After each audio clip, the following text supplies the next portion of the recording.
And that's sort of what I consider the icon of seduction is the siren itself, because that's where the concept came from.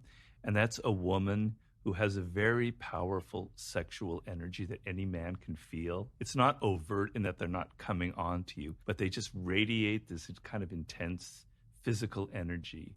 And there's an element almost of danger to them. And that's sort of what excites the man about the siren.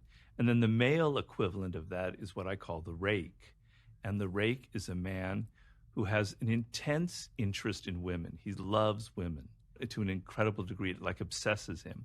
But he can never be satisfied with one woman. And because he so much is interested in women and he understands them so deeply, then there's the dandy. That's the kind of androgynous seducer who mixes male and female characteristics. Then there's the natural, someone who's kind of got a childlike energy. They're just so authentic. They're not faking anything.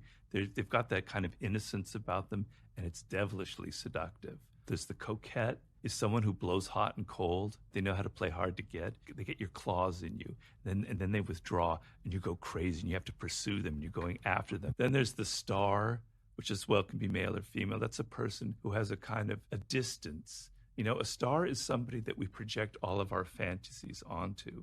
Right? We imagine that they're almost larger than life. And it's a person who knows how to be kind of blank and yet have this sort of Hollywood-like presence about them, a kind of confidence. And they become a screen in which we project all of our fantasies on. And we can think of millions of examples in pop culture, you know. And then there's the charismatic. This isn't so much a sexual seducer, because not all the art of seduction is about sex. A lot of it's about social seduction, political seduction, marketing seductions. The charismatic is a man or a woman who's filled with this intense kind of confidence. And the image that I use is that there's almost like a light inside of them. You can't see, but from within, it illuminates them. And it makes their eyes wide open with an energy, and it gives them this kind of animation. We have to hear everything they say. They're great orators, right? And they radiate this kind of confidence that sucks us in. We feel like when we're close to them, we're getting some of their own confidence.